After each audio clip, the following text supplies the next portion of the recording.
Okay అండి. దేవునామానికి మహిమ కలుగును గాక.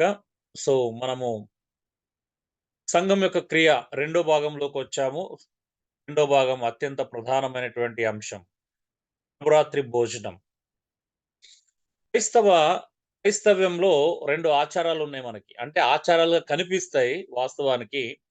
చూడడానికి ఒక సాంప్రదాయాల్లాగా, ఒక ఆచారాల్లాగా లేకపోతే అందులో ఒక అజ్ఞానము, ఒక మూర్ఖత్వము ఉన్నట్టుగా కనిపించేటువంటి 2 ప్రధానమైనటువంటి ఆచారాలను మనం చూస్తాం.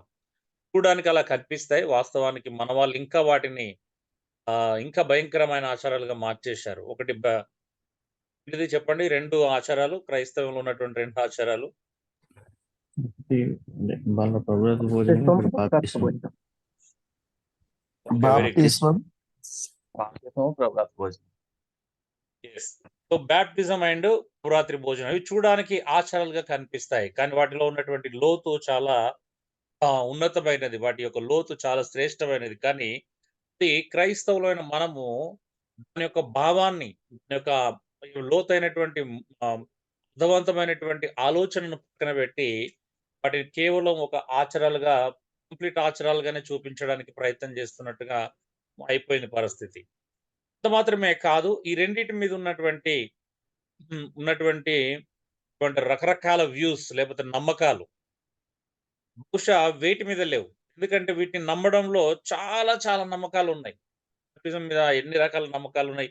ఇలాగే తీసుకోవాలి, ఇలా ఈ నామంలోనే తీసుకోవాలి, ఇప్పుడే తీసుకోవాలి, వీళ్ళే ఇవ్వాలి, అదే చేయాలి, ఇట్లా ఎన్ని ఉన్నాయో, అంతకంటే ఎక్కువగా ప్రభురాత్రి భోజనం మీద గూడా మనకు రకరకాల ఆలోచనలున్నాయి.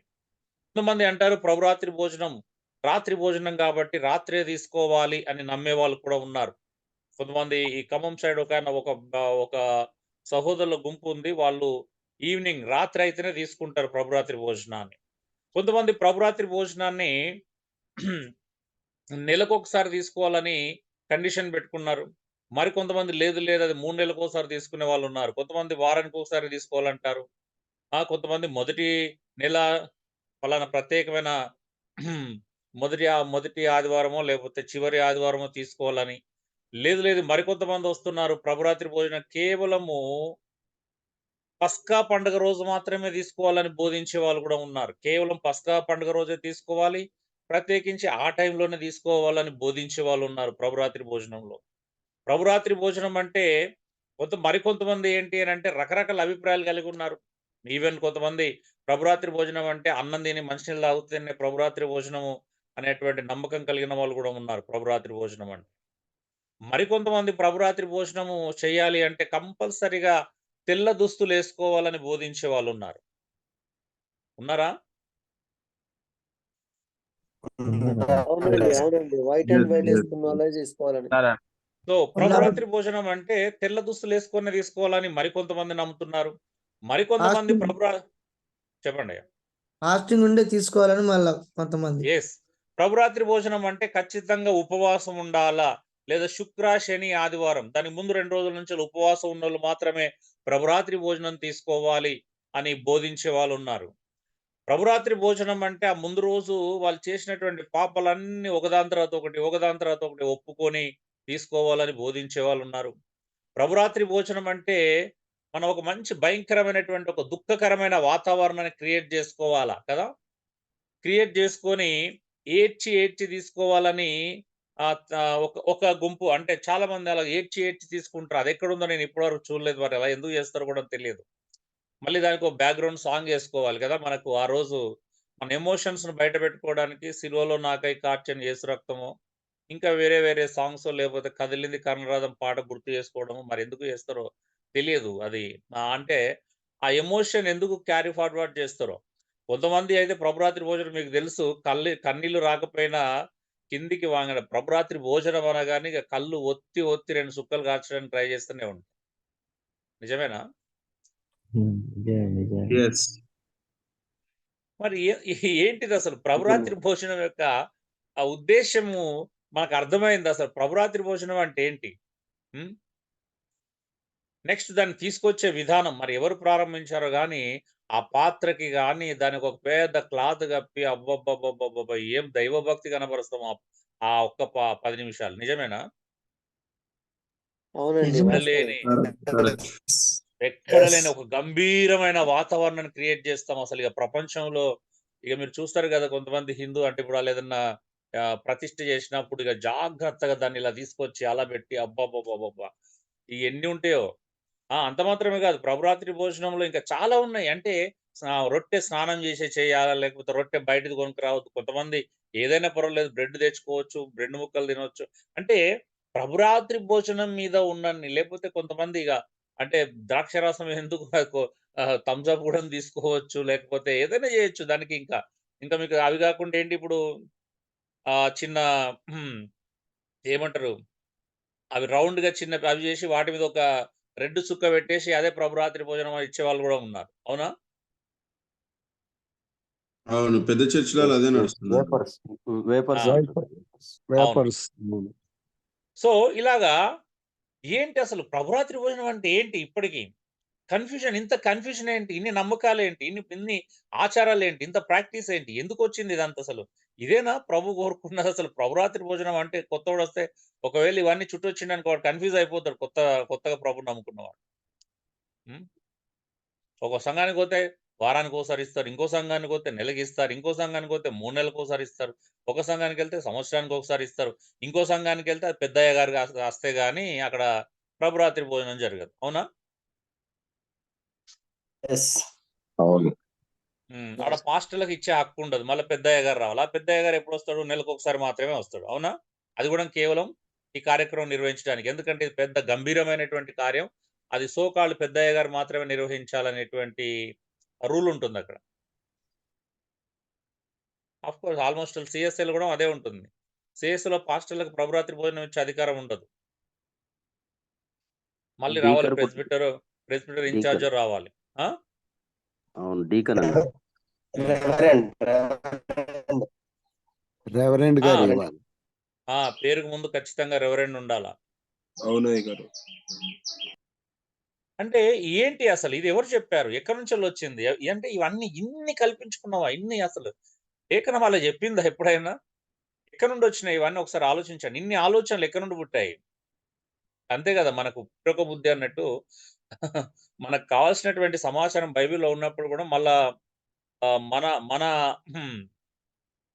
మన యొక్క మైండ్ యొక్క ప్రభావం, మన మైండ్ యొక్క ప్రభావము సంఘంలో మనం విపరీతంగా చూస్తాం. ఏంటబ్బా! చావకుండానే వచ్చేసినాం మనం అందరం అనిపిస్తది సంఘంలోకి. ఇసరు చంపుకొని రమ్మన్నాడు కదా మనలందరిని.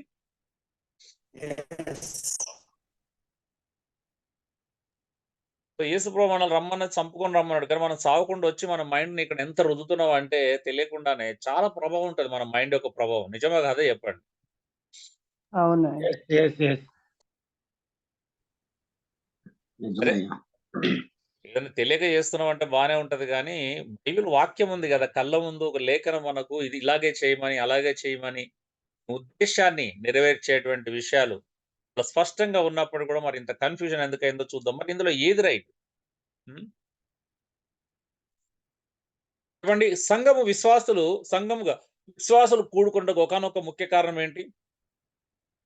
చెప్పండి. ఆదిమ సంఘములో సంఘం కూడుకోవడం గల ఒకానొక ముఖ్య కారణం. ఇంటింటా రొట్టె విరిచి. రొట్టె విరుచుట. ఓకే. ప్రభురాత్రి భోజనము ఒకానొక ముఖ్య కారణం. ఆదిమ సంఘము కూడుకోవడానికి ఉన్నటువంటి ఒకానొక ముఖ్య కారణము ప్రభురాత్రి భోజనం. సో, అపోస్తల కార్యము 2:46లో చూస్తాము. 20 అధ్యాయం 7వ వచనంలో మనం కూడా చూస్తాం. మేము ఆదివారమున రొట్టె విరుచుటకు కూడుకొంటిమి అని అంటాడు.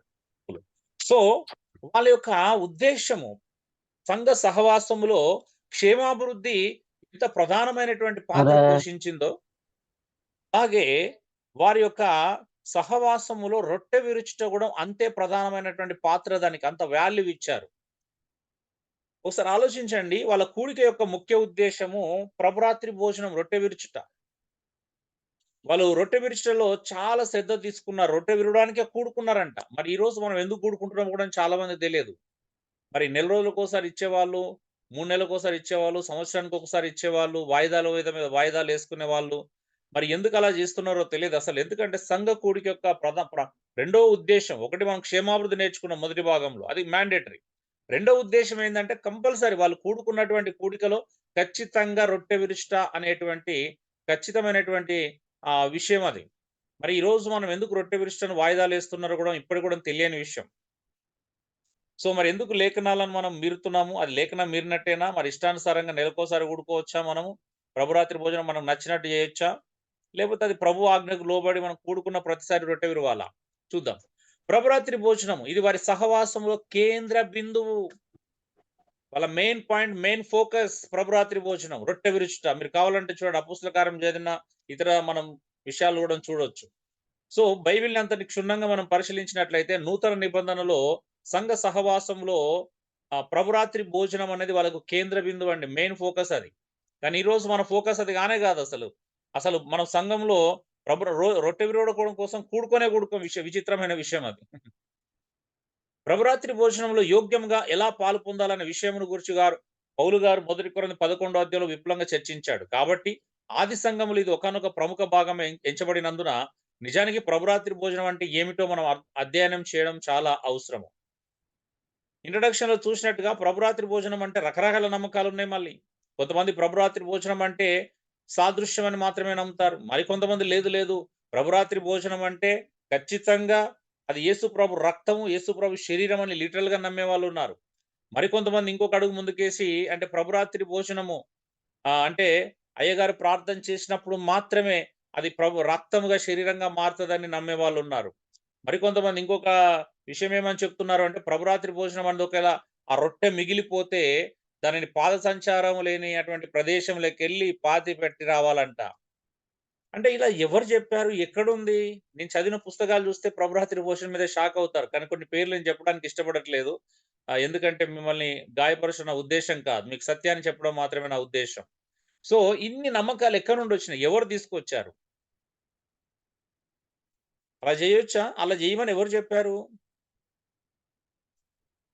ఇట్లా ప్రభురాత్రి భోజనం మీద ఉన్నంత కన్ఫ్యూజన్స్ అండి, మీరు ఇప్పటికే నేను ఒక 10 పైన చెప్పుకుంటాను. అవునవును. సో ఏంటి అసలు? కానీ ప్రభురాత్రి భోజనానికి ఫస్ట్ మనం ప్రాధాన్యత చూడాలి. రెండోది దాని యొక్క భావాన్ని చూడాలి. 2 కూడా గుర్తుపెట్టుకోండి.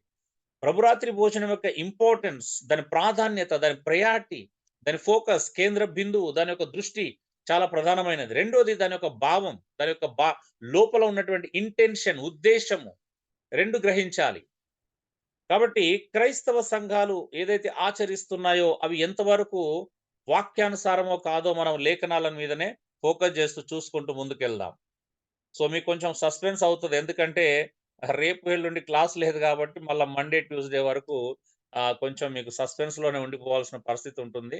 కాబట్టి మీరు ఓపిక అవసరం. ఇంకా ప్రభురాత్రి భోజనం గురించి మనం ఆలోచించినప్పుడు మన మనసులోకి ఏమొస్తుంది? కళ్ళు మూసుకొని చెప్పండి ఒకసారి. కళ్ళు మూసుకొని ప్రభురాత్రి భోజనాన్ని జ్ఞాపకం చేసుకోండి. ఏం కనిపించింది కళ్ళు మూసుకోగానే? సిలువ. ఓకే, సిలువ. ఓకే, ఇంకా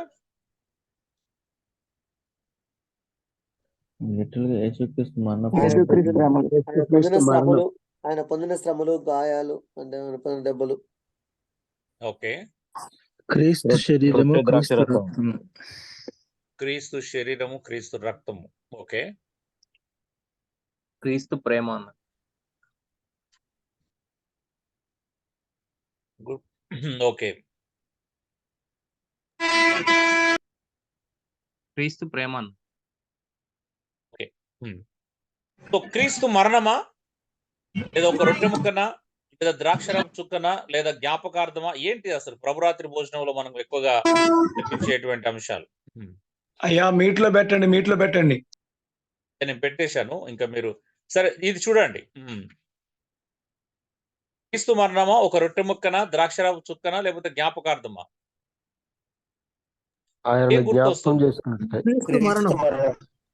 క్రీస్తు మరణం, క్రీస్తుని జ్ఞాపకం చేసుకుంటే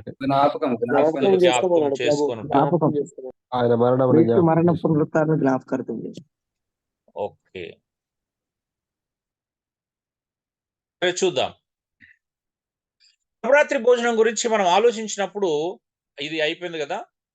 పాపాలు ఒప్పుకోలా, లేకపోతే దుఃఖకరమైన వాతావరణమా, స్వయం పరీక్షనా? ఈ మూడిట్లేదు. స్వయం పరీక్ష. ఓకే, స్వయం పరీక్ష అంటే అర్థం ఏంటి దృష్టిలో? పాపాలు అంటే ఏమని ఏమని పరీక్షించుకోవాలి తనను తాను? విమర్శించుకోవాలి, పరీక్షించుకొని విమర్శించుకోవాలి ఒకసారి. అదే అండి. దాని అర్థం ఏంటిదని అడుగుతున్నాను. అంటే ఈ వారంలో లేకపోతే ఈ నెలలో ఏమైనా మిస్టేక్ చేస్తుంటే దాన్ని ఒప్పుకొని క్రీస్తు ఎదుట విడిచిపెట్టాలి. యోగ్యంగా ఉన్నావా లేవా? ఓకే. అంటే ఇప్పుడు ఒకవేళ ఓకే. ఎలీషా బ్రదర్ మీ వాయిస్ రావట్లేదు. ఓకే. నేను కొన్ని లాజికల్ ప్రశ్నలున్నాయి ఇక్కడ. నాకేంటి అనంటే, ఒకవేళ మీరు మీ సంఘాలు నెలకొకసారి ప్రభురాత్రి భోజనం ఇస్తున్నారు. అంటే దాని అర్థం ఏంటి? అర్థం ఏంటి అంటే నెల వరకు మనం చేసిన పాపాలు ఇగ మనం స్వయం పరీక్ష చేసుకోవడానికి లేదన్నట్టు ఇంకా. లేదయ్య గారు ప్రతిరోజు చేసుకోవచ్చు ప్రార్థన. నేను ప్రభురాత్రి భోజనం గురించి అడుగుతున్నా. మరి ఇప్పుడు నెల వరకు మనం ఒప్పుకోకూడదు కదా! ఇప్పుడు ప్రభురాత్రి భోజన సందర్భంలోనే కదా మనం పాపాలు ఒప్పుకోవాల్సింది.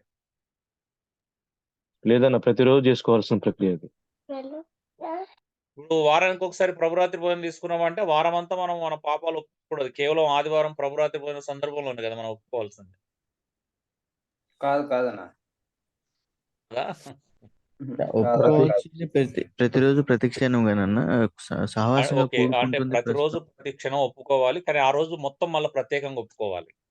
లేదు, సహవాసంగా అందరం కూడుకోవడానికి ఆ రోజే ఉంది కాబట్టి ఆ రోజు మనం అంటే ఆ రోజు సహోదరుల దగ్గర బయట ఒప్పుకుంటున్నారా అయితే?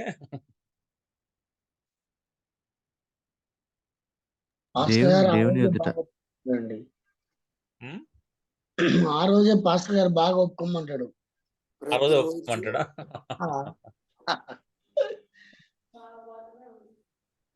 ప్రతిరోజు ప్రతి సమయమున మనము క్షమా జీవితంలో ఉండాలని దేవుని వాక్యం చెప్తుండే.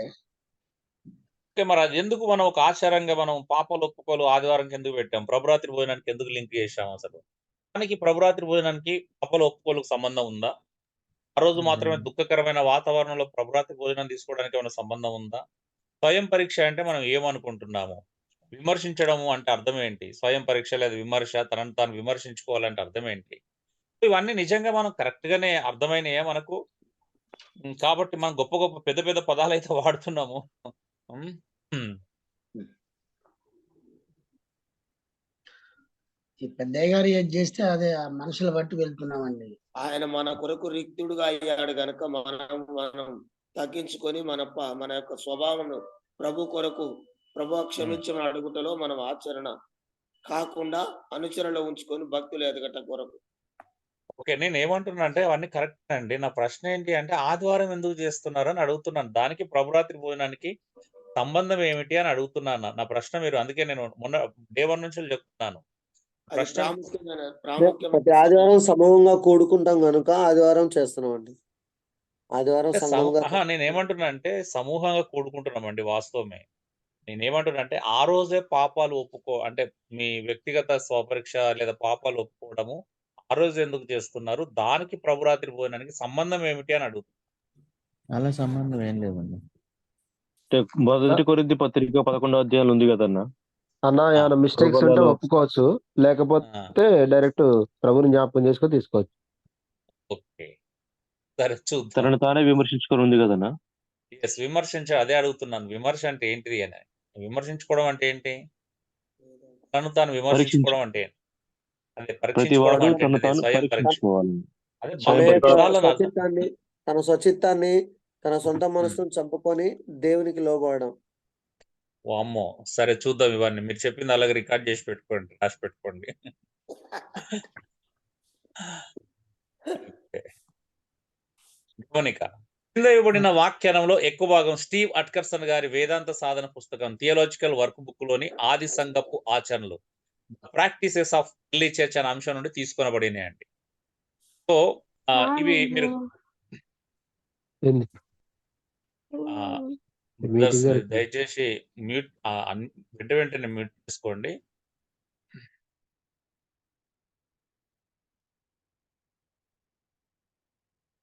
ఓకే అన్న, ఓకే. ఓకే.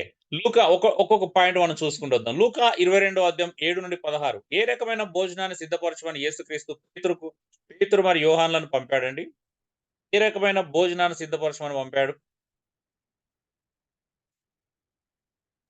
పస్కా భోజనం. Very good. ఈ పస్కా భోజనాన్ని సిద్ధపరచమని పంపాడు. సో జనరల్ గా అక్కడ మనం చూస్తే మనం వాళ్ళు పస్కా భోజనానికంటే ఏదో ఇది చేయాలో అది చేయాలో కొన్ని పద్ధతులు ఉన్నప్పటికీ కూడా అది మార్కెట్ నుంచి వెళ్ళే వాళ్ళు తెచ్చుకుంటున్నారు కదా. భోజనం ఎక్కడ నుండి తెచ్చుకుంటున్నారండి? సంత నుంచి వెళ్ళే కదా, బయటికి వెళ్ళి సంతలో కొనుక్కొని రావడమే. అవునయ్యా. ఓకే, పస్కా పండుగలో ఎంత భోజనం తినేవారు? పస్కా పండుగలో ఎంత భోజనం తినేవారు? కొద్దిగానా, లేకపోతే హాఫా, లేకపోతే ఎలా తినేవాళ్ళు? పస్కా భోజనం అంటే ఏంటిది అసలు? సమృద్ధిగా తినేవాళ్ళు. సమృద్ధిగా అంటే నిండుగా కదా, కడుపు నిండుగా, అంతేనా? సంపూర్ణమైన భోజనం. ఇంకొక మాటలో చెప్పాలంటే సంపూర్ణమైన భోజనం. ఒక రకంగా చెప్పాలంటే అది విందు భోజనం. అంటే పూర్తిగా చాలా కంప్లీట్ గా తినేటువంటి భోజనం పస్కా భోజనం అని అంటే. లూకా 22:14-16 ప్రకారం ఎందుకు యేసు తన అపోస్తులతో కూడా కూడి ఈ పస్కా భోజనం చేయాలని అమితంగా ఆశించాడు? ఏంటి ప్రభుకు అంత ఇంట్రెస్ట్? ప్రభురాత్రి భోజనం చేయాలని యేసు ప్రభు ఎందుకు అంత అమితంగా కోరుకున్నాడు? ఎందుకు అంత అమితంగా ఆశించాడు? పస్కా బలి పశువు తానే గనక తన శరీరాన్ని పూజించాలని చూపించడానికి. అదేంటండి, తన శరీరం తాను భుజించడం ఏంటండి? విచిత్రంగా ఉంది ఇది. ఈ ఆలోచన చాలా డిఫరెంట్ గా ఉంది. తన శరీరం తాను భుజించాలని ఆశ ఎందుకు కలిగి ఉన్నాడు ఆయన? అలా అలా ఎలా కలిగి ఉంటాడు ఆయన? నా శరీరం తిని నా రక్తం త్రాగువాడే నిత్య జీవమునకు వారసుడవుతాడని, ఆ నిత్య జీవంలో ఉండాలన్న ఆకాంక్ష. అంటే యేసు ప్రభు నిత్య జీవంలో ఉండాలని ఆకాంక్ష కలిగి ఉన్నాడా? తను పరలోక రాజ్యం వెళ్ళాలని? ఆయనకు కాదు, మనం ఉండాలి. ఓకే, ఏదో మిస్ అవుతుంది. మొదటిదైతే చాలా భయంకరమైనది. ఆయన శరీరం ఆయన తినాలని ఎందుకు అనుకున్నాడు అనేది ఈ ఆలోచన చాలా ప్రమాదకరమైన ఆలోచన అది. అది నిబంధన రక్తం ఆయన అన్న. శరీరం ఆయన కాదండి, మనం అంటే మన కొరకు ఆయన శరీరము నమూనాగా పస్కా బలి పశువుగా ఆయన అర్పించబడ్డాడు మీరు ఒక కనుక. చిన్న పొరపాటు ఏం చేస్తారో తెలుసా అంటే, నేను రిఫరెన్స్ ఇచ్చిన కానీ ఎవ్వరు బైబిల్ చూడడానికి ప్రయత్నం చేయకుండా మళ్ళీ మీ సొంత అభిప్రాయాలను వెళ్ళబుచ్చడానికే సిద్ధపడుతున్నారు. అదొక్కటి నాకు బ్యాడ్ హ్యాబిట్, మీరు మార్చుకోవాల్సిన. నిబంధన రక్తం అంటే అన్నది. పస్కా భోజనం నిబంధన యేసు ప్రభు రక్తం. వారు కూడా కలిసి చేశాడండి. అది ఆయన జ్ఞాపకం, అది గుర్తుగా చూపించినట్టున్నారు కదా. కొత్త నిబంధన గుర్తున్న. ఇక్కడ మీరు మిస్ అయ్యారు. సరే, లేఖనాన్ని చూడండి. ప్రభురాత్రి భోజనం ఎందుకు తన అపోస్తులతో కూడా ఈ పస్కా భోజనం చేయాలని అమితంగా ఆశించాడు అని అంటే, దేవుని రాజ్యంలో కలిసి భుజించే వరకు మరలా సాధ్యం కాదు. భోజనము శిష్యులతో కలిసి భోజనం చేయడము మరలా ఎప్పటి వరకు సాధ్యం కాదు అని అంటే, దేవుని రాజ్యంలో కలిసి భుజించే వరకు మరలా సాధ్యం కాదు. అందుకే పస్కా భోజనం రోజు దాని పేర్లునే కదా, చివరి రాత్రి భోజనం. అంటే అది యేసు ప్రభుకి చివరి భోజనం. అక్కడ మీరు మంచిగా చూడండి, ఇది చివరి భోజనం. ఎందుకు తినాలని ఆశపడ్డాడు? మళ్ళా సాధ్యం కాదు. తన శిష్యులతో దేవుని రాజ్యం వచ్చేంత వరకు కూడా సాధ్యం కాదు. వాస్తవానికి యూదుల మధ్యలో భోజనానికి ఉన్నటువంటి ప్రాధాన్యత ఏంటి అని అంటే, యేసు ప్రభుతో కలిసి భోజించడం అంటే అది దేవుని రాజ్యంలో ప్రవేశించడానికి ఒక గుర్తు. మీరు ప్రకటన గ్రంథంలో కూడా మనం లవోదిక సంఘంలో కూడా చూస్తే, ఇదిగో నేను తలుపు ఉండి తట్టుచున్నాను, ఎవడన్నా స్వరం తీసి వాడు కలిసి భోజనం చేస్తాడు. అంటే భోజనం అనేది వాస్తవానికి ఆ దేవుని రాజ్యంలో ఉన్నాము, దేవుని రాజ్యంతో సంబంధం ఉన్నటువంటి ఒక విషయం అది వాళ్ళకి, యూదులకి. సో యేసు ప్రభు యొక్క ఉద్దేశము దేవుని రాజ్యంలో మనం కలిసి భుజించే అవకాశం మరలా అప్పటి వరకు సాధ్యం కాదు కాబట్టి మీతో నేను ఈ భోజనం చేయాలని ఆశ కలిగి ఉన్నాను అంటున్నాడు. మీరు కన్ఫ్యూజ్ అవుతున్నారు. పస్కాను ప్రభురాత్రి భోజనాన్ని రెండు కలిపేసుకుంటున్నారు. మీకు ఇక్కడ ఈ క్లారిటీ కావాలా? మీరు లేఖనాలను విభజించడం నేర్చుకోవాలి.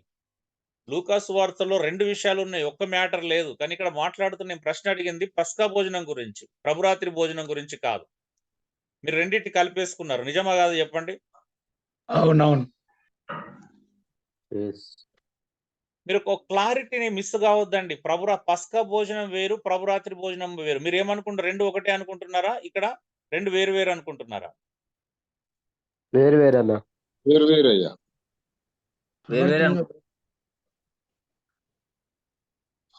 సో రెండు వేరు వేరండి. ఇందులో 2 సంఘటనలు ఉన్నాయి, అవి మనం విడమర్చి చూద్దాం.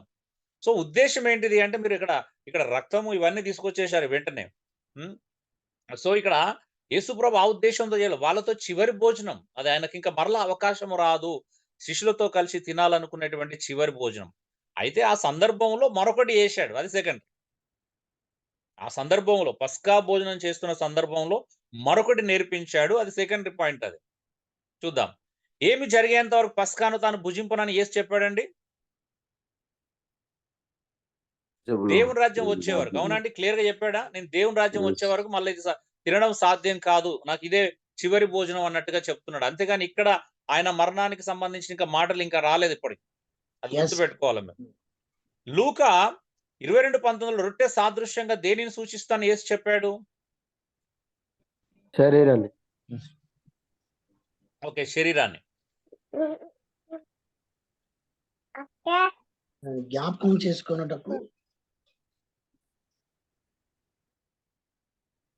సరే, ఎలా ఈ పస్కా లేదా ప్రభురాత్రి భోజనము దేవుని రాజ్యంలో నెరవేర్చబడుతుందో ఆలోచించండి. లూకా 22:16, ప్రకటన 19:7-9 చూడండి. పస్కా పండుగ నాడు 2 సంఘటనలను ప్రజలు జ్ఞాపకం చేసి ఉత్సహిస్తారు. అదేమనగా ఐగుప్తు నుండి ఇశ్రాయేలు విడుదల మరియు రాబో మెస్సియా విమోచన. పస్కా పండుగ యొక్క ఉద్దేశము, జ్ఞాపకార్థం అనేది దేనికోసం చేశారు? అప్పుడు పస్కా మోజెస్ ద్వారా ఇశ్రాయేలు ప్రజలను ఐగుప్తు దేశం నుంచి విడుదలకు సాదృశ్యంగా పస్కా అనేది ప్రారంభించబడింది. అవునా అండి? అది అందులో మొదటి భాగం, పస్కాలో ఉన్నటువంటి మొదటి భాగం. రెండో భాగం ఏంటి అని అంటే రాబో మెస్సయ్య వస్తాడు అనే ఎదురుచూపు. క్రీస్తు వస్తాడు, క్రీస్తు వారి కోసం మరణిస్తాడు, అంటే క్రీస్తు రాబోతున్నాడు, వస్తాడు అనేటువంటి ఎదురుచూపు. మెస్సయ్య వచ్చి వాళ్ళని విమోచిస్తాడు, ఇశ్రాయేలు ప్రజలను కాపాడుతాడు అనేటువంటి అర్థం. ఈ 2 విషయాలు ఉంటాయండి. పస్కా అనగానే ఫస్ట్ జ్ఞాపకం చేసుకోవాల్సినటువంటి 2 విషయాలు. యూదులకు ఇవి 2 విషయాలు ఉంటాయి. ఒకటి ఐగుప్తు నుంచి వెళ్ళి, బానిసత్వం నుంచి వెళ్ళి విడుదలైతే, రెండోది మెస్సయ్య వచ్చి విమోచించడం.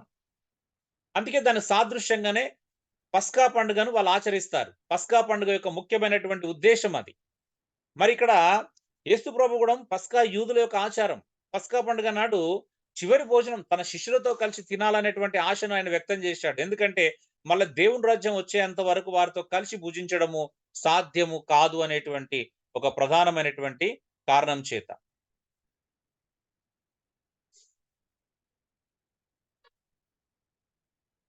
సో ఇప్పుడు ఇక్కడ గ్రహించాల్సినటువంటి విషయం ఏంటి అంటే, మీరు మంచిగా చూడండి, లూకా సువార్తలో చూసినా, లేకపోతే ఇంకా ఏ సువార్తలో, 3 సువార్తలు మీరు మార్కులో చూసినా, మత్తయిలో చూసినా,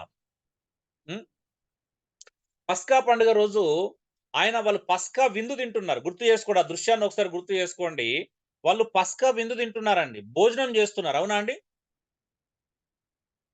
అవునండి, అవును, అవునండి. పస్కా భోజనం చేస్తున్నప్పుడు, పస్కా విందు చేస్తున్నప్పుడు మధ్యలో ఆయన సడన్గా ఏం చేసిండంటే, వాళ్ళకు తెలియనటువంటి, వాళ్ళకు ఒక విషయాన్ని అక్కడ ప్రదర్శించాడు. ఆయన ఏంటిది, వాళ్ళు ఫుల్ గా తింటున్న టైంలో మధ్యలో ఒక్క రొట్టెని ఎత్తుకున్నాడు ఆయన. అవునండి? ఒక రొట్టెని ఎత్తుకొని కృతజ్ఞతాస్తుతులు చెల్లించి దానిని విరిచి వారికిచ్చి, ఇది మీ కొరకు ఇయ్యబడుచున్న శరీరం అన్నాడు. ఇచ్చిన శరీరం అనట్లేదు, ఇయ్యబడుచున్న శరీరం, ఇవ్వబోచున్నటువంటి శరీరము, నన్ను జ్ఞాపకం చేసుకుంటూ దాన్ని చేయడం చెప్పాడు. అవునండి?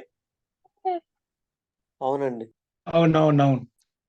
సో పస్కా పండుగ రోజు ప్రభురాత్రి భోజనం యొక్క ఆచారాన్ని ఆయన వాళ్ళకు నేర్పించాడు. ఏ రోజు నేర్పించాడు? పస్కా విందు చేస్తున్నటువంటి సందర్భంలోనే ప్రభురాత్రి భోజనం యొక్క విషయాన్ని వాళ్ళకు నేర్పించడం జరిగింది. అవునా? ఫస్ట్ అక్కడే వాళ్ళకు ఇది స్టార్ట్ అయింది. అవును. సో ఈ 2 దృశ్యాలను మీరు బాగా గుర్తుపెట్టుకోండి. ఆయన తింటున్నప్పుడు, వాళ్ళు భోజనం చేస్తున్నప్పుడు అనే విషయాన్ని మీరు జ్ఞాపకం చేసుకోవాలి. అన్ని 3 సువార్తలు అలాగే ఉంటుంది. యోహాను సువార్తలో ప్రభురాత్రి భోజనం యొక్క టాపిక్ అస్సలు ఉండదు. కానీ మనం చాలాసార్లు యోహాను సువార్తలో కూడా ప్రభురాత్రి భోజనం గురించి ఉందనుకుంటాము. అది ఉందా లేదా మనం చూద్దాం. మన పస్కా గొర్రెగా బలి అయిన యేసు తన వధువు సంఘం కొరకు మరలా వచ్చి తన రాజ్యాన్ని ఈ భూమి మీద స్థిరపరుస్తాడని వాగ్దానం చేశాడు. మరలా రాబోతున్నాడు క్రీస్తు. ఇది అన్నిటికంటే గొప్ప వాగ్దానం. ప్రభురాత్రి భోజనం అంటే ఆయన యొక్క మరణాన్ని మనం జ్ఞాపకం చేసుకోవడంతో పాటు ఆయన రాకడా, ఆయన వచ్చి తన సంఘాన్ని తన రాజ్యంలో చేర్చుకుంటాడు, తన భూమి మీద తన యొక్క రాజ్యాన్ని స్థిరపరుస్తాడు అనేటువంటి ఒక అద్భుతమైనటువంటి భావన అందులో మనం చూస్తాం. పస్కా భోజనము రాబో గొర్రెపిల్ల పెళ్లి విందుకు ముందుగా సూచించబడిన చిహ్నమై ఉండవచ్చును. యూదులు అంటే, ఎందుకంటే ఎక్కడ విందు అనేది చాలా ప్రధానమైన పాత్ర పోషిస్తుందండి. మీరు మొదటి నుంచి కూడా చూడండి, యేసు ప్రభు సువార్తల్లో విందు అనేటువంటి రాజ్యములో, దేవుని రాజ్యంలో మనం చూసేటువంటి గొప్పది ఏంది అంటే విందు, పెళ్లి విందు. సో ఇది సూచనార్థకంగా, లేకపోతే ఏమంటారు, సాదృశ్య రూపకంగా జరుగుతున్నటువంటి ఒక విషయంగా మనం చూస్తాం. అందుకే పస్కా భోజనం అనేది ఒక సాదృశ్య రూపకమైనటువంటి విందు భోజనంగానే ఒక చిహ్నంగా చూపబడినటువంటి విషయం అది. అంటే వాళ్ళకు మెస్సయ్య వస్తాడు, విమోచిస్తాడు అంటే ముందు ఒక చిహ్నంగా వాళ్ళు చేసుకుంటున్నారు. ఒకటి ఇక్కడ ప్రాక్టికల్ గా అప్పుడు ప్రెసెంట్ గా జరిగిన విషయం. అంటే ఐగుప్తు నుంచి విడుదల పొందినటువంటి విషయం అందులో ఎట్లా ఉందో, అలాగే యేసుప్రభు వచ్చి మమ్మల్ని విమోచిస్తాడు, మెస్సయ్య వచ్చి మమ్మల్ని విమోచిస్తాడు అనేటువంటి రెండో భావన.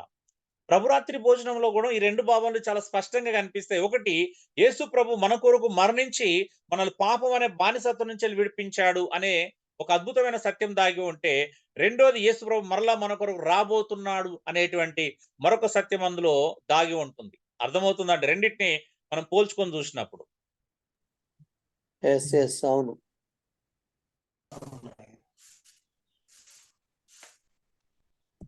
సో లూకా సువార్తలో మనం గమనించినట్లయితే 22:19 ఇవ్వబడిన ఆజ్ఞ ఏమిటి ఆలోచించండి ఒకసారి.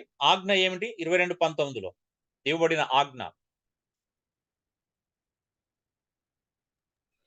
నన్ను జ్ఞాపకం చేసుకోండి. ఏమన్నాడు అక్కడ? నన్ను జ్ఞాపకం చేసుకోమని చెప్పాడు. ఏమని చెప్పాడు ఆయన? నన్ను జ్ఞాపకం చేసుకోమని చెప్పాడు. ఇక్కడ ఇదొక ప్రధానమైనటువంటి పాయింట్. ప్రభురాత్రి భోజనంలో ఉన్నటువంటి అత్యంత ప్రధానమైనటువంటి విషయం ఏంటంటే తనను జ్ఞాపకం చేసుకోవడం. అయితే జ్ఞాపకం చేసుకోవడంలో భావం కూడా మనం ఎలా మర్చిపోయినా కూడా చూద్దాం. అసలు జ్ఞాపకం చేసుకోవడం అంటే ఏంటి? ఆయన ఏమన్నా మనం మర్చిపోతున్నామా అండి? ఏంటిది జ్ఞాపకం చేసుకోవాలనేటువంటి ప్రధానమైన ప్రశ్న మనకు మిగిలి ఉంటుంది. ఆలోచించండి. ఏమనుకుంటారు చెప్పండి. ఇప్పుడు జ్ఞాపకం చేసుకోండి అంటే అర్థం ఏంటిది? శిలువ మరణ పునరుత్థానాలను మర్చిపోయినారని జ్ఞాపకం చేసుకోమంటాడు. మర్చిపోయినావా? లేదు. శిలువ మరణ పునరుత్థానాలను జ్ఞాపకం చేసుకోవాలి. మరలా నా కొరకు రాబోతున్నాడు.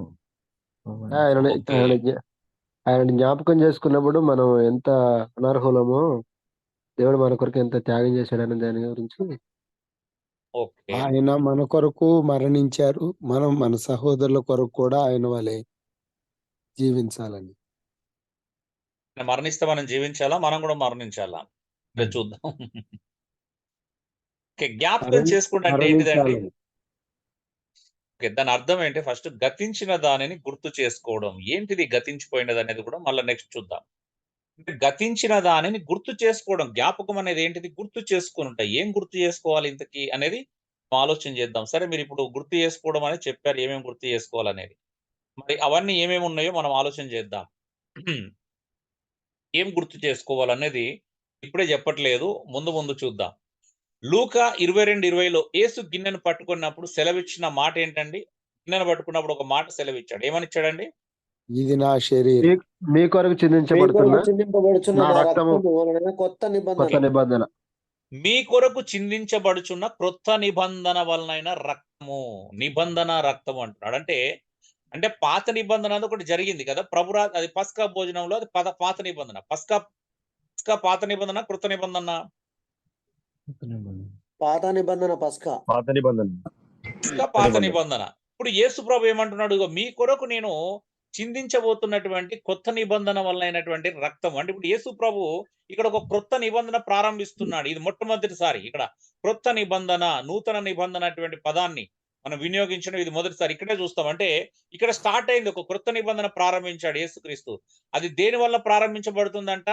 తను చిందించబోతున్నటువంటి, తను ఇవ్వబోతున్నటువంటి రక్తం వల్లనే ప్రారంభించబడుతుంది. సో దీని వలన పాత నిబంధనను అది పాతదిగా మార్చేస్తున్నాడు. అంటే క్రొత్త నిబంధన అనేది ప్రారంభించబడుతుంది.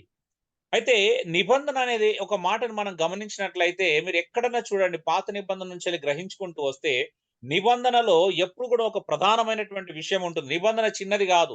నిబంధన చాలా చాలా చాలా ఉన్నతమైనది. నిబంధన అనేది అది కంప్లీట్ అంటే ఆ దేవునికి సంబంధించినదే. నిబంధన అనేది కంప్లీట్ గా దేవునికి సంబంధించిందే. మానవుడు ఏం చేయలేడు వాస్తవం చెప్పాలి అని అంటే.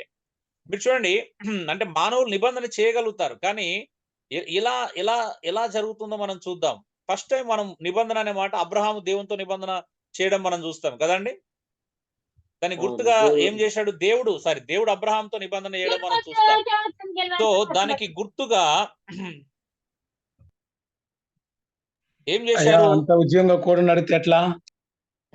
ఒక జంతువును రెండుగా ముక్కలు చేసి, ఒక ముక్క అంటే 2 ముక్కలు చేసి మధ్యలో దారి వేసి ఆ దారిలో నడవడం. అవునా అండి? అంటే దేవుడు అవునండి, 2 ఏమని చెప్తున్నాడు? ఖండాలుగా. దేవుడు ఏమని చెప్తున్నాడు? అబ్రహాంతో చేసినటువంటి వాగ్దానం అక్కడ. ఒకవేళ ఈ వాగ్దానం నేను మీరుతున్నానంటే దాని అర్థం ఏందంటే, ఇగో నేను ఈ జంతువులాగా 2 ముక్కలు అది అంత అవసరమా అండి? అంత పెద్ద దేవుడు ఒక సామాన్యటువంటి మానవుడితో చేసిన ఒక నిబంధనను జ్ఞాపకం చేసుకోండి. ఎంత ప్రమాదకరమైన నిబంధన చూడండి ఒకసారి. ఆ తర్వాత ఇదే ఇశ్రాయేలు ప్రజలలో నిబంధనకు గుర్తుగా మారింది. అంటే వాళ్ళు ఎవరితోనో నిబంధన చేయాలనుకున్నప్పుడు ఇలాగే చేసేవాళ్ళు. అంటే ఏ నిబంధన చేయాలనుకున్నా వాళ్ళు ఇలాగే చేసేవాళ్ళన్నట్టు. ఏ ఒప్పందం చేసుకోవాలనుకున్నా ఒక జంతువుని అలా చీల్చి ఆ మధ్యలో నడుచుకుంటూ వెళ్ళిపోయేవాళ్ళు. అంటే నేను ఈ నిబంధన మీరితే నన్ను ఇలా చీల్చండి, నేను ఇలా అవుతాను, ఇలా ముక్కలవుతాను అనే సాదృశ్య రూపకంగా అదే నిబంధనను ఇశ్రాయేలు ప్రజలు ఫాలో అవుతుండేవాళ్ళు. తర్వాత నిబంధన సున్నతి కదా! అంటే అబ్రహాము దగ్గర మనం చూస్తాం. ఆ తర్వాత మోషే కూడాము నిబంధన చేసినప్పుడు సున్నతి దగ్గర ఒకటి చూస్తాము. రెండోది మనము పస్కా పండుగ రోజు చేసేటువంటి నిబంధన చూస్తాం. మూడోది నోవాహుతో దేవుడు నిబంధన చేయడం చూస్తాం. అంటే మానవులు దేవుని విరోధంగా పాపం చేసిన తర్వాత దేవుడు వాళ్ళను సర్వనాశనం చేయాలనుకున్నప్పుడు దేవుడు నోవాహు అనే నీతిమంతుని కనుగొన్న తర్వాత నిబంధన గుర్తుగా ఆకాశంలో ఇంద్రధనుస్సును చూపిస్తాడు. అవునండి? అంటే ఇంకా మీ మీదకి జలప్రళయం రాదు. అంటే మీరు పాపం చేస్తే దేవుడు ఇక మిమ్మల్ని శిక్షించడు. తనను తానే శిక్షించుకుంటాడు లేదా తన కుమారుని శిక్షిస్తాడనేటువంటి ఒక సూచన అప్పుడే ఆయన మనం నోవాహుతో చేసిన నిబంధనలు మనం చూస్తాం. ఇలాగ నిబంధన అన్నిట్లో కూడాము ఎక్కడ కూడా సున్నతి చేసిన ఒక శరీరాన్ని ఒక ముక్కను కట్ చేసిన కాంచెలు అక్కడ ఏ నిబంధన చూసినా నిబంధనలో ఖచ్చితంగా ఉన్నది ఏంటిదండి? ఒక రక్తం అంటే ఒక ప్రాణత్యాగం కనిపిస్తుంది. మీరు చూడండి ఎక్కడ చూసినా కూడా.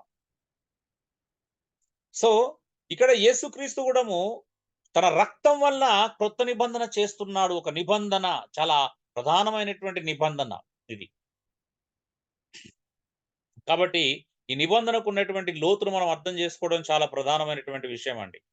ఒకవేళ మంచి ఉదాహరణ మనం చూడగలిగినట్లయితే సహోదర ప్రేమకు గొప్ప నిబంధన చేసుకున్నటువంటి ఉదాహరణ ఎవరన్నా ఉన్నారంటే ఎవరు వస్తారు చెప్పండి ఫస్ట్?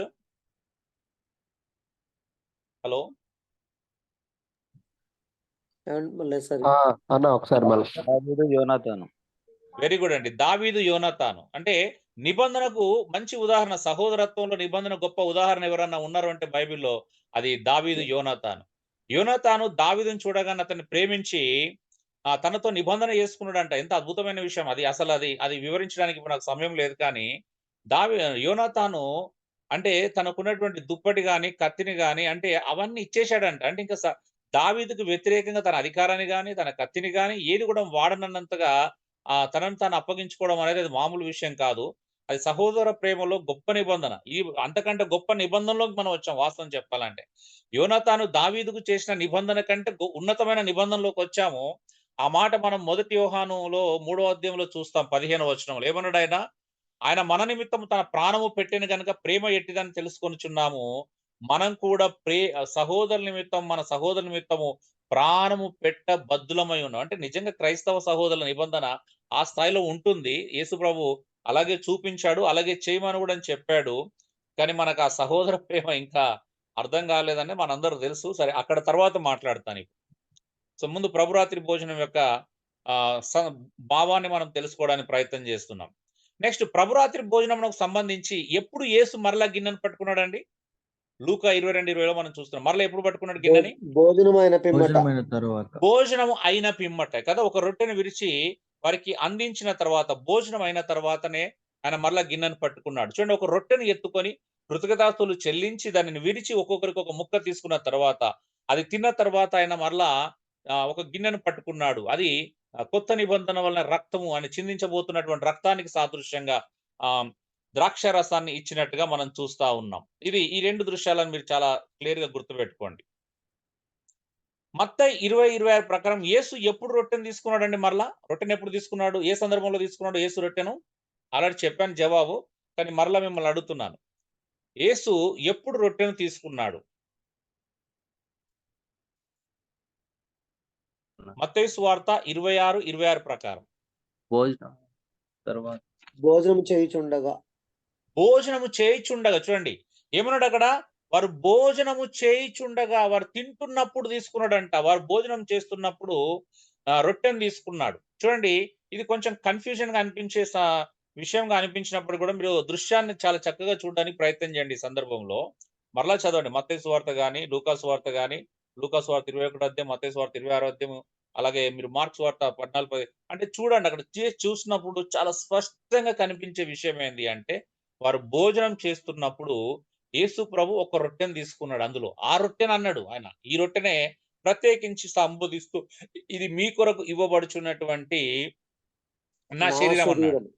కదా. భోజనాన్ని తన శరీరం అన్నాడు ఆయన. వాళ్ళు అంతకుముందు తింటున్నటువంటి పస్కా భోజనాన్ని గురించి మాట్లాడలేదు. అవునండి? అవునండి, అవునండి. అవునండి, రొట్టెలు. అవును. అది చాలా ప్రధానమైనది. వాళ్ళు తింటున్న పస్కా భోజనాన్ని నా శరీరం అనలేదు. అందులోకెళ్ళి ఒక ప్రత్యేకంగా ఒక రొట్టెని ఎత్తుకొని దానిని అన్నాడు. అవునా? దాని గురించి మాట్లాడుతూ అన్నాడు. అవును. సో అవునవును. ఇది గుర్తుపెట్టుకోండి. నెక్స్ట్ ప్రభురాత్రి భోజనపు రొట్టె మరియు ద్రాక్షారసము సంపూర్ణ భోజన సందర్భంలో ఇవ్వబడింది. అంటే వాళ్ళు ఫుల్ మీల్ తింటున్నారు. ఏ మీల్ తింటున్నారు? పస్కా విందు చేస్తున్నారు. ఆ విందు చేస్తున్నటువంటి సందర్భంలోనే యేసు ప్రభు ఒక రొట్టెని ఎత్తుకున్నాడు. ఇక్కడ మనకు యూదుల కల్చర్ కొంచెం ఆలోచించాల్సినటువంటి అవసరం ఉంది. సహజంగా ఇశ్రాయేలు ప్రజల యొక్క భోజనం ఏంటండి? ఇక్కడ భోజనం అంటున్నప్పుడు వారి భోజనం ఏంటి? రొట్టె, చేపలు. ఓకే. అంటే వారి యొక్క భోజనం రొట్టె కదా. వారి యొక్క భోజనం రొట్టె. మరి మన భోజనం ఏంటిది? రైస్, మటన్లు, చికెన్లు, ఫ్రైలు. రైస్. బియ్యం. మన భోజనం రైస్ అండి. సింపుల్ గా చెప్పాలంటే రైస్. ప్రపంచంలో ఎక్కడికైనా భోజనం ఏంది అంటే మన ప్రజల భోజనం ఏందంటే అన్నం అంటాం, రైస్ అంటాం. వాళ్ళ భోజనం రొట్టె. అంటే వాళ్ళు అర్థం ఏంటిది? ప్రభు రాత్రి భోజన సందర్భంలో వాళ్ళు తింటున్న ఏంటి అంటే రొట్టెలే. అవునా? భోజనం చేస్తున్నారంటే అర్థం ఏంటి? వాళ్ళు రొట్టెలే తింటున్నారు. రొట్టెలు రొట్టెలే తింటున్నారు అర్థం. తింటున్నారు. భోజనం చేస్తున్నారు అంటే అర్థం ఏంది అంటే రొట్టెలు తింటున్నారని అర్థం. అయితే అన్ని రొట్టెలతో ఆయన కంపేర్ చేయకుండా ఒక్క రొట్టెను ప్రత్యేకంగా ఎత్తి పట్టుకోవడం మనం చూస్తాము. అది ప్రభురాత్రి భోజనానికి సంబంధించిన అంశం. కాబట్టి ఆ రెండింటిని మీరు విడమర్చి చూడాల్సినటువంటి ఆవశ్యకత ఉంది. నెక్స్ట్ రాత్రి భోజనం అనే పదమునకు భావం ఏమిటి? డిపినోన్ అనే గ్రీక్ పదం అరుదుగా రాత్రి భోజనం అని సహజంగా పిల్లి విందు లేక భోజనం అని అనువాదం చేయబడినది. దీని భావం ఏంది అంటే ప్రత్యేకంగా సాయంకాలపు భోజనం అంటారు. మన కల్చర్ లో గాని యూదుల కల్చర్ కొంచెం సెట్ అవుతుంది. మన తెలంగాణ, ఆంధ్ర కొంచెం కల్చరు యూదుల కల్చర్ తో చాలా దగ్గరగా ఉంటుంది. మిగతా దేశాల్లోని కల్చర్ కంటే కూడా మన కల్చర్ అంటే కొన్ని సెట్ అవుతాయి. ప్రపంచంలో మనకు కూడా చాలా సూటబుల్ కల్చర్ గా ఉంటది. కొద్దిగా అన్ని విషయాలు కాదు. ఎందుకు అని అంటే ఇక్కడ ఎస్పెషల్ గా విందు విషయం వచ్చినప్పుడు వాళ్ళు సాయంకాలపు భోజనానికి చాలా ప్రాధాన్యత ఇచ్చేవారు. ఎందుకు అని అంటే ఉదయము అల్పాహారం చేసినప్పుడు గాని, మధ్యాహ్న భోజనం కానీ కుటుంబంతో కలిసి భార్య పిల్లలతో కలిసి తినడానికి అవకాశం ఉండదు. ఓన్లీ ఒక రాత్రి భోజనం మాత్రమే ఇంటిల్లిపాది కలిసి తినడానికి అవకాశం ఉండేటువంటి భోజనం. అందుకే వాళ్ళ విందులన్నీ కూడా ఎక్కువగా రాత్రే జరిగేటివి. మీరు గమనించండి. ఎప్పుడు కూడా ఈవినింగ్ అంటే డిన్నర్స్ అంటే సాయంకాల భోజనం. వాళ్ళకి సాయంత్రం 6 దాటిందంటే మరొక రోజుకు ఎంటర్ అవుతారు వాళ్ళు. మనకు రాత్రి 12 గంటల నుండి 12 గంటలకు ఒక రోజు అయితే యూదులకు సాయంత్రం 6 గంటల నుంచి వెళ్ళి మరలా సాయంత్రం 6 గంటలకు ఒక రోజు కదండి. అవునయ్యా. అవునండి, అవును. అవునవునవును. సో గమనిక క్రొత్త నిబంధన వ్రాయబడిన దినాలలో రొట్టె వారి అనుదినపు ఆహారము. రొట్టెనే వారి యొక్క అనుదిన ఆహారం. అది వాళ్ళు తినేది రొట్టెలు. మనలాగా రైస్ కాదు వాళ్ళు తినేది. కొన్ని ఉదాహరణలు చూద్దాం రొట్టె వారి ఆహారం అనడానికి. చూడండి, మనుషుడు రొట్టె వల్ల మాత్రమే కాదు గాని దేవుని నోట నుండి వచ్చు ప్రతి మాట వలన జీవించును. చూడండి, ద్వితీయోపదేశ కాండంలో చూసిన కొత్త నిబంధనలు ఇది మరలా మెన్షన్ చేయబడిన సందర్భం. రొట్టె అని వాడడానికి గల కారణం ఏంటి అంటే వారి సహజమైనటువంటి ఆహారం రొట్టె కాబట్టి ఇక్కడ రొట్టెను ప్రస్తావించినట్టుగా మనం చూడొచ్చు. అంత మాత్రమే కాదు, మార్కు 6:30 నుండి 44, 8వ అధ్యాయం 1 నుండి 10 2 సార్లు యేసు కొన్ని రొట్టెలను మరి చేపలను తీసుకొని అద్భుతకరంగా విస్తారమైన బహుజనములకు సరిపోలాగిన కార్యం చేశాడు.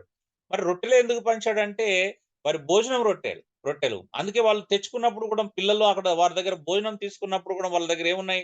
రొట్టెలు, చేపలు దొరికాయి. అంటే వారి అనుదిన ఆహారంలో రొట్టెలు అనేటివి చాలా ప్రధానమైనటువంటి ఆహారం అని మనకు తెలుసు. జస్ట్ ఇది మీకు తెలుసు వాళ్ళ ప్రధాన ఆహారం రొట్టె అని. కాకపోతే కొన్ని రిఫరెన్స్ మీ ముందు పెడుతున్నాను. మత్తయి 6:11 కూడా చూడండి. ప్రభురాత్రి భోజనంలో అంటే ప్రభురాత్రి ప్రార్థనలో మా అనుదిన ఆహారం నేడు మాకు దయచేయమన్నప్పుడు కూడా అర్థం ఏంటిది? ఆహారం ఏంటిది? వాళ్ళకి రొట్టెలే అనే విషయాన్ని మనము అర్థం చేసుకోవాలా. యోహాను 6:30లో కూడా తమను పోషిస్తాడనే ఉద్దేశంతో ప్రజలు యేసును వెంబడిస్తున్న సందర్భంలో జీవాహారము నేనే అని యేసు ప్రకటించెను. కానీ చాలా మందికి ఇది అర్థం కాలేదు. మనం యోహాను సువార్త 6వ అధ్యాయాన్ని ప్రత్యేకంగా ధ్యానం చేయబోతున్నాం. ఎందుకంటే దీని మీద చాలా ఏమంటారు కాంట్రడిక్షన్ అంశాలను క్రియేట్ చేశారు సంఘంలో. యోహాను సువార్త 6వ అధ్యాయం మీదకెళ్ళి. సో దాని గురించి కూడా మనం ఆలోచన చేద్దాము. లూకా 11వ అధ్యాయం 5-8 రొట్టెలను బదులిమ్మని ఒక స్నేహితుడు అడగడం చూస్తాం. ఎందుకంటే వాళ్ళ రొట్టె ఆహారం, వాళ్ళ ఆహారం కాబట్టి రొట్టెలు ఇవ్వని అడుగుతున్నారు. మనం అడిగితే ఏమడుగుతాం? అన్నం పెట్టండి అని అడుగుతాం కదా. ఎవరన్నా అయ్యో మాకు చుట్టాలు అవునండి. వచ్చారండి మీ ఇంట్లో అన్నం ఉందా అని అడుగుతాం. అవునా? అవునండి. అవును. లూకా 27:35-38 ఈ మాటలు చెప్పి ఒక రొట్టెను పట్టుకొని అందరి ఎదుట దేవునికి కృతజ్ఞతాస్తులు చెల్లించి దానిని విరిచి తినసాగెను. అప్పుడు అందరూ ధైర్యం తెచ్చుకొని ఆహారం పుచ్చుకొనిరి. ఇది పౌలు చేసినటువంటి కార్యం. ఇప్పుడు చెప్పండి, పౌలు ఈ సందర్భము ప్రభురాత్రి భోజనానికి సంబంధించిన సందర్భమా కాదా? మీరు చెప్పాలి. ఇప్పుడు మీకు ఒక ప్రశ్న, కాదు. అందరు చెప్పాలి. అపోస్తుల కాదు. కార్యములో 27వ అధ్యాయంలో జరిగినటువంటి ఈ సందర్భం ప్రభురాత్రి భోజనమా కాదా? కాదు. అంటే దేవునికి కృతజ్ఞతాస్తుతులు చెల్లించి రొట్టె విరిచిచ్చాడు కాబట్టి అదే అనుకుంటామండి. ప్రభురాత్రి భోజనం ఉందన్న. ప్రభురాత్రి భోజనం అందరు చెప్పాలి. ఇది ప్రభురాత్రి భోజనమా కాదా? ప్రభురాత్రి దేవునికి భోజనం. కృతజ్ఞతాస్తుతులు చెల్లించి కాదు, రొట్టె కాదు. తిన్నాడు రాత్రి కాబట్టి అదే భోజనమే. అనుకుంటాం. ప్రభురాత్రి భోజనమే. అది ఓకే. అలాగే ఇక్కడ కూడా అక్కడ ఖైదీలు ప్రయాణికులు అందరూ ఉంటారు కదా. రాత్రి ఓకే. భోజనం కాదండి. ఓకే. ఇంకా ఎవరైనా మాట్లాడతారా? ఇది ప్రభురాత్రి భోజనమా కాదా? ప్రభురాత్రి భోజనం కాదు. ఓకే. తృప్తిగా తిని అనే మాటను బట్టి ప్రభు రాత్రి భోజనం కాదనే కావచ్చు అనుకుంటున్నాం. ఓకే. అయితే అందులో అన్యులు ప్రయాణికులు ఖైదీలు కూడా ఉన్నారు కదా. ఇది కాదయ్యా, ప్రభురాత్రి భోజనం కాదయ్యా. అది అప్పటికే వెరీ ఓడ గుడ్ అండి. 15 రోజులు ఉంటే వెరీ గుడ్ అండి. ఇది అపోస్తుల కార్యం 27వ అధ్యాయంలో జరిగింది. ప్రభురాత్రి భోజనం కాదండి. మీరు చాలా మంది పొరపడతారు. పరిచర్యలో ఉన్న వాళ్ళు కూడాము, సేవలో ఉన్న వాళ్ళు కూడాము ఇది జనరల్ గా సహజంగా ఏమనుకుంటారు అంటే ప్రభురాత్రి భోజనానికి సంబంధించిందని చాలా మంది అనుకుంటున్నారు. తప్పు అండి. ఇది ప్రభురాత్రి భోజనానికి సంబంధించిన సందర్భము కాదు. ఎందుకు అనుకుంటున్నారు అంటే ఆయన రొట్టె విరిచాడు, కృతజ్ఞతాస్తుతులు చెల్లించి దాన్ని విరిచాడు అనేటువంటి మాటను ఎక్కువగా ప్రధానంగా మీరు ఫోకస్ చేస్తారు కాబట్టి ఇది కూడా ప్రభురాత్రి భోజనం అనుకొని మీరు భ్రమపడేటువంటి లేదా అలా తొందరపడేటువంటి అవకాశము ఉంది. అందుకే చాలా మంది ఇది ప్రభురాత్రి భోజనానికి సంబంధించింది అనుకుంటారు. కానీ వాస్తవానికి పౌలును ఇక్కడ అరెస్ట్ చేసి తీసుకెళ్తున్నారు, రోమా పట్టణాన్ని తీసుకెళ్తున్నారు. ఓడలో దాదాపు 276 ఉన్నారు. సో ఓడలో చాలా మంది ఖైదీలు ఉన్నారు, ఓడలో చాలా మంది సైనికులు ఉన్నారు, ఓడలో చాలా మంది ఓడకు సంబంధించిన సిబ్బంది ఉన్నారు. ఈ 276 విశ్వసించినటువంటి వ్యక్తులు కాదు. ఇందులో అనేక మంది ప్రభువును విశ్వసించిన వ్యక్తులు చాలా మంది ఉన్నారు. అంటే జెంటైల్స్ ఉన్నారు, అన్యులు ఉన్నారు, యూదులు ఉన్నారు, కొంతమంది రోమన్స్ ఉన్నారు, కొంతమంది గ్రీస్ దేశస్తులు ఉన్నారు, మిక్స్డ్ పీపుల్ ఉన్నారు ఇక్కడ. నెక్స్ట్ పౌలు ఈ ప్రభురాత్రి భోజన సందర్భంలో ఈ రొట్టె తినలేదు. వాళ్ళు ఓడ ప్రమాదంలో మునిగి ఉన్నది. దాదాపు 10-15 రోజుల నుంచి వాళ్ళు ఆహారం పుచ్చుకోవట్లేదు. ప్రాణభయంతో ఉన్నారు. ఓడలో ఉన్న వారందరూ ప్రాణభయంతో తమ ప్రాణాన్ని కాపాడుకోవాలని ఆలోచన చేస్తున్నారు. అలాంటి సందర్భంలో దేవుడు దర్శనం ఇచ్చి మీకు ప్రమాదం జరగదు అని చెప్పినప్పుడు, సో దేవుడు పౌలు ఆ దర్శనాన్ని బేస్ చేసుకొని, అయ్యా మా దేవుడు నాకు ఇలా చెప్పాడు, మీ ప్రాణానికి ఎవరికి నష్టం కలగదు, దయచేసి ధైర్యం తీసుకొని ఆహారం పుచ్చుకోండి అని చెప్పేసి తాను ఫస్ట్ రొట్టె విరిచి దేవునికి ఆ అవకాశం ఇచ్చిన దేవునికి కృతజ్ఞతలు చెల్లించి రొట్టె విరిచి తను తినడం ప్రారంభించాడు. ఆయనను చూసి మిగతా వాళ్ళందరూ ధైర్యం తెచ్చుకొని భోజనం పుచ్చుకున్నారు. తృప్తిగా తిన్న తర్వాత అక్కడ ఉన్నటువంటి ఆ సంచులు, గోధుమ సంచులు కావచ్చు, మిగతా అన్ని కూడా సముద్రంలో పడవేసి ఓడను తేలిక చేసుకున్నటువంటి ఆ సందర్భాన్ని మనం చూస్తాం. అందుకే మనకున్న ప్రాబ్లం ఏంది అంటే రొట్టె విరవడం అనే పదాన్ని చూడగానే ప్రతి సందర్భంలో అది ప్రభురాత్రి భోజనం కాదండి. వాళ్ళు రెగ్యులర్ మీల్స్ అంటే రెగ్యులర్ మీల్ సహజంగా చేసే మీల్కి రొట్టె విరుచుట అనే పదమే వాడారు. ప్రభురాత్రి భోజన సందర్భంలో కూడా రొట్టె విరుచుట అనే పదాలు వాడారు. కాబట్టి రొట్టె విరుచుట అనే పదానికి 2 అర్థాలు ఉన్నాయి. ఇది మీకు తెలియడం కోసమే నేను మాట్లాడుతున్నాను. రొట్టె విరుచుట అనే పదానికి 2 అర్థాలు ఉన్నాయి. ఒక అర్థం ఏంది అంటే ప్రత్యేకించి అది ప్రభురాత్రి భోజనానికి సంబంధించింది. అయితే అది రెగ్యులర్ గా తినేటువంటి భోజనం. ఎందుకు అని అంటే వాళ్ళు రొట్టె విరుచుట అనేటువంటి పదాన్ని ఎందుకు వాడతారు అని అంటే, మీరు యూదుల యొక్క రొట్టెలు చూడండి, బార్లీ గానీ లేకపోతే గోధుమ రొట్టెలు చాలా పెద్ద సైజులో ఉంటాయి. మనలాగా రొట్టె అనగానే మన రొట్టెలు వేరు కదా. మన రొట్టెలు చించుకొనే తినాలి వాస్తవం చెప్పాలని డౌట్ లేదు, ఎంత చిన్నగా ఉన్నా కూడా కదా. అవునయ్యా. సో వాళ్ళు రొట్టె విరవడం అనేది వాళ్ళ సహజమైనటువంటి పదం. రొట్టె విరవడం, రొట్టె విరుచుట అంటే విరిచి తినసాగిరి అంటే దాన్ని విరవాలంటే అంత పెద్దగా ఉంటాయి కాబట్టి సైజులో కూడా పెద్దగా ఉంటాయి. సో ఆ విరుచుట అనేటువంటిది సహజమైన పదం వాళ్ళకి. అన్ని సందర్భంలో అది ప్రత్యేకమైనటువంటి ఏమంటారు ప్రభుతో మనము సహవాసంలో సంఘం చేస్తున్నటువంటి భోజనం కాదండి. కాబట్టి ఈ 2 విషయాలు మీరు అర్థం చేసుకోవాలా. రాబర్ట్ మరియు Julia banks the church comes home అని ఆయన యొక్క పుస్తకంలో ఏం రాశాడో చూద్దాం ఇప్పుడు. మొదటి శతాబ్దంలో రొట్టె మరియు ద్రాక్షరసము వారి యొక్క అనుదిన ఆహారంలో ప్రజల మౌలిక ఆహార పానీయములై ఉన్నాయి.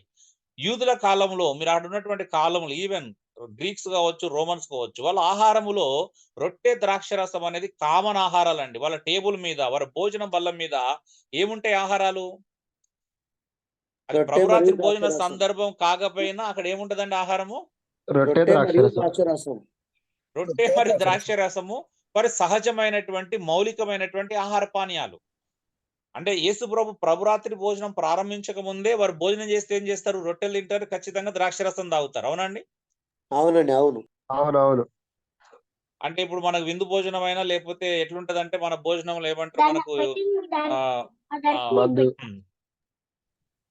మందు కాదు కానీ ఇప్పుడు కూల్ డ్రింక్స్ ఎలాగైతే కామన్ అయిపోయినాయి. అంటే ఇప్పుడు భోజనం ఎవరైనా చుట్టాలు వచ్చారంటే మనకు ఫ్రైడ్ రైస్, చికెన్, కొంచెం కూల్ డ్రింక్స్ అనే కామన్ అయిపోతాయి కదా. లోకస్తులు అయితే మందే పెట్టుకుంటారు, మందు పెట్టుకుంటారు. అదే లేదంటే మీరు చూడండి పాత మన కల్చర్, మన తెలంగాణ కల్చర్ లో చూసిన అద్భుతమైన కల్చర్ ఉండేది. మనకి ఎవరైనా చుట్టాలు వచ్చిరు అని అంటే మీకు మిక్స్డ్ పీపుల్ గా మనందరూ తెలంగాణ వాళ్ళు ఎక్కువ ఉన్నారు. జాక్సన్ బ్రదర్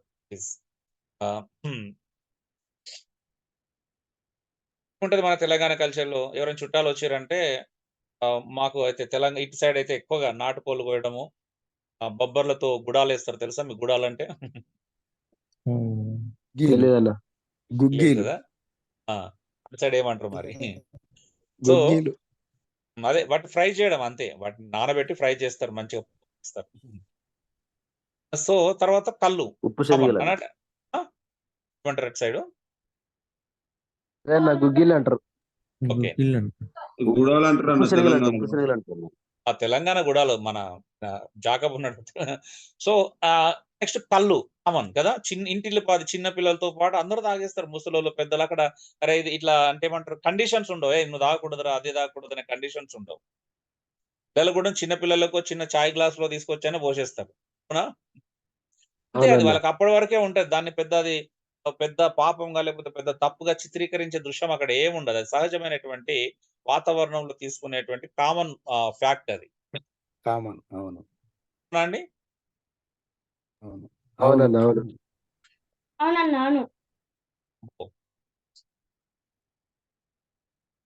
సో ఇది వాళ్ళ చిహ్నాలు.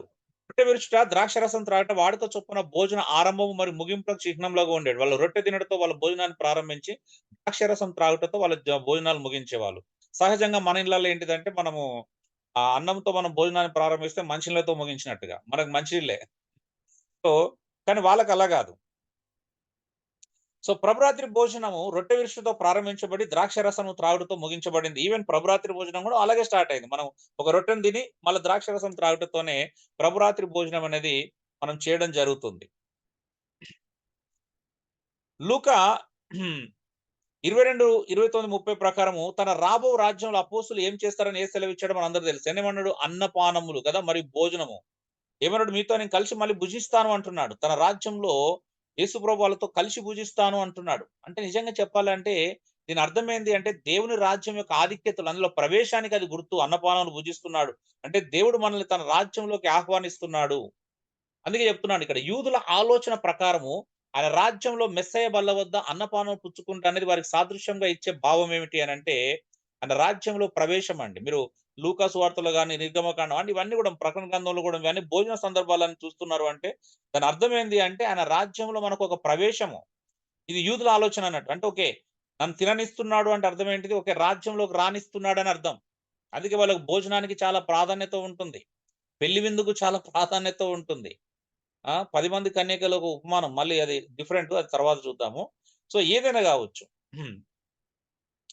సో ఆ భావము, వాళ్ళ భావం ఏంది అంటే దేవుడు మమ్మల్ని తమ రాజ్యంలోకి ఆహ్వానిస్తున్నాడు అనే భావంతో కూడింది భోజనం అనేది. అందుకే చాలా భోజనం అనేది చాలా ప్రధానమైన. ఈవెన్ మీరు ఇస్లాం కంట్రీస్ లో కూడా భోజనం అంటే చాలా ప్రధానమైనది. అది అవి వాళ్ళ జన్నత్కి అంటే పరలోకానికి వాళ్ళు నమ్ముకున్నటువంటి తర్వాత పోయే రాజ్యంలో అనుభవించేటువంటి వాటికి వాళ్ళు సాదృశ్యంగానే భావిస్తారు. సారాంశం: యేసు తన శిష్యులతో చివరిగా చేసిన రాత్రి భోజనము భవిష్యత్తులో అనేక సంఘటనలను సూచిస్తుందని గమనించండి. నిండు భోజనం సాదృశ్య రూపకంగా రాబో రాజ్యంలోని గొర్రెపిల్ల వివాహ మహోత్సవ విందును సూచిస్తుంది. విందులో కాకుండా మరి దేనిలోను క్రీస్తు పెళ్లి విందును మనం శ్రేష్టంగా లేదా సంపూర్ణంగా చూడగలం?